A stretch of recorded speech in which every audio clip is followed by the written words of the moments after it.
Hey everyone, welcome back. Hope you're having a fantastic day so far.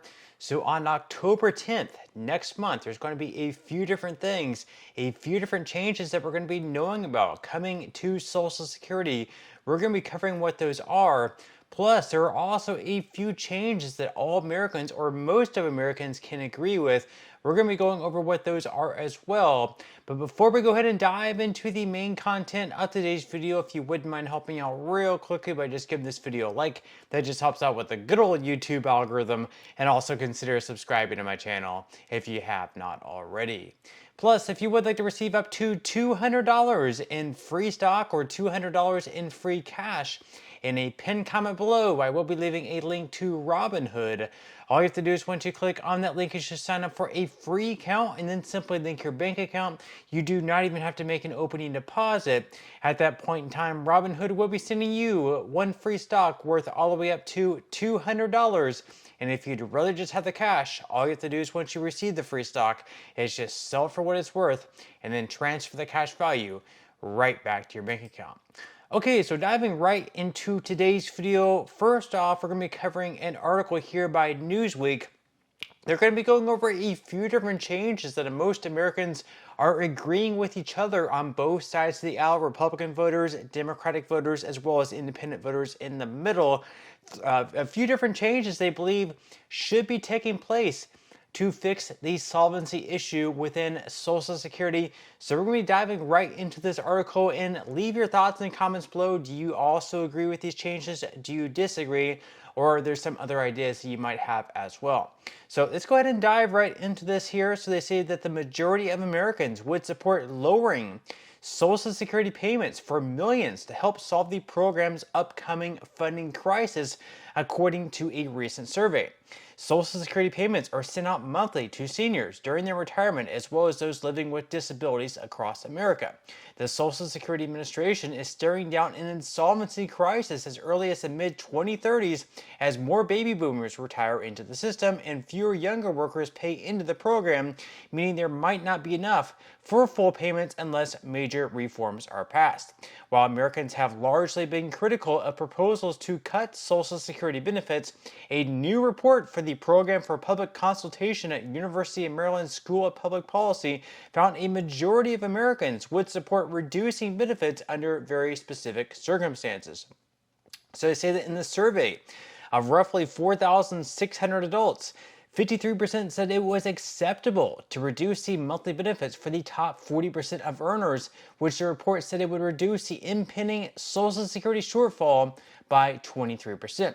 However, Alex Bean, who is a financial literacy instructor for the University of Tennessee at Martin, said this reform could still create larger concerns regarding Americans' trust in the Social Security system. He said, while it's always tempting to solve financial problems with a program by cutting costs, lowering benefits for any Social Security recipients, even higher income ones, is a bad decision. Not only is it unfair to those recipients who also paid in, but it does distrust among those unaffected that eventually their benefits will be slashed as well. So the idea here is that those people who paid the most into the system throughout their working careers solely because they were higher earners, think lawyers, celebrities, pro athletes, or anyone who really just earned, let's say like above $150,000-ish or more per year, who always max out the taxation on Social Security benefits and therefore are receiving higher benefits whenever they go to retire. They're saying to slash their benefits by a certain percentage. Those are the top so many percentage of earners, and they're saying that perhaps we should slash their benefits because probably they don't really need the Social Security anyways, because they probably have other retirement accounts. They're also maxed out. They probably have their houses paid off. They probably have a good amount of savings as well, so they're probably not really relying on Social Security benefits either anyways. And we have here, Alex Bean here is saying that, this isn't a good idea because one, they already paid a lot into the system, so this money is theirs, so they're deserving of it.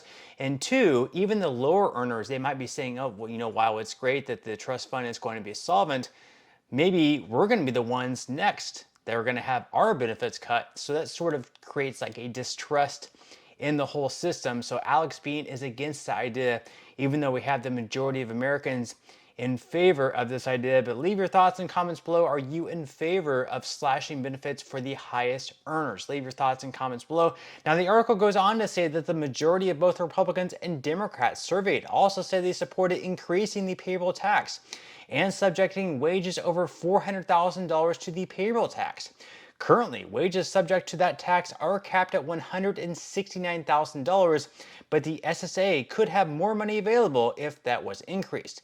Nearly 90% of both Republicans and Democrats in swing states also said they supported raising the retirement age to fix the funding crisis, which would solve 15% of the benefit shortfall. So those are a couple of other changes that they want to see take place. But again, leave your thoughts and comments below. Do you agree with these changes? Do you disagree? Leave your thoughts and comments below.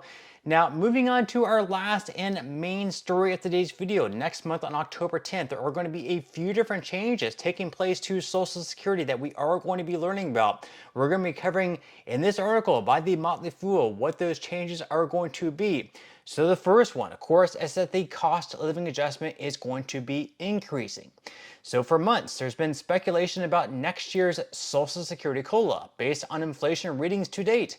The most recent estimate by the nonpartisan Senior Citizens League puts 2025's COLA at 2.5%.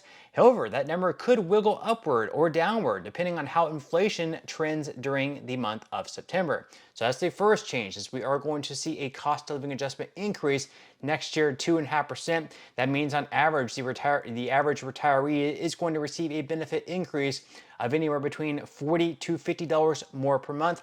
Now, the second change is that Social Security's 2025 earnings test limit is also going to be changing as well. So seniors can earn more money from a job while receiving monthly Social Security benefits. And once full retirement age arrives, you can earn any amount of money without it negatively impacting those monthly payments. But if you're working and receiving Social Security before having reached full retirement age, you'll be subject to an earnings test limit. Exceeding that limit generally results in having a portion of your benefits withheld. The current earnings test limit is $22,320 or $59,520 for those who haven't reached the full retirement age yet, but will do so before the end of 2024. These numbers are expected to rise in 2025 in line with inflation, but you'll want to pay attention to the specific limit that applies to you. So that's going to be the second change that we will know about on October 10th. And then finally, the third change that we're going to know about is that the Social Security's wage cap will also be increasing as well. So Social Security is funded by payroll taxes, but workers don't automatically pay those taxes on every dollar that they earn. Each year, a wage cap is put in place for Social Security tax purposes, and earnings beyond that cap are exempt.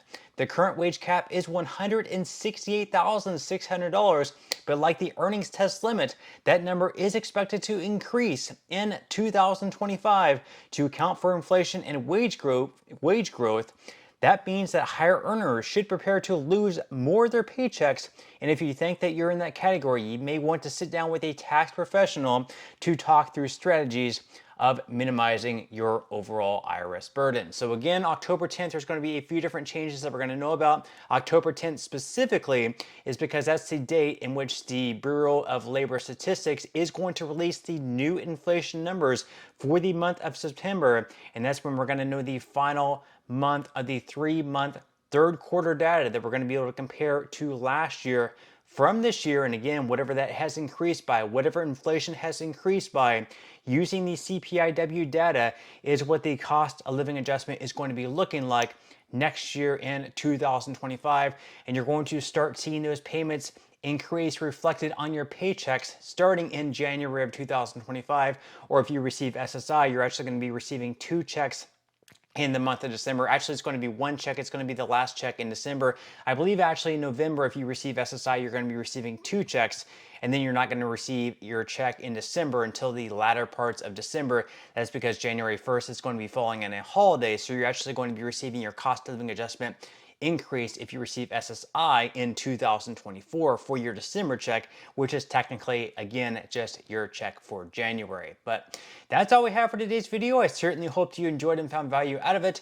If you did, again, I would greatly appreciate it if you could give this video a like. Consider subscribing to my channel if you have not already, and I will see you in the next video.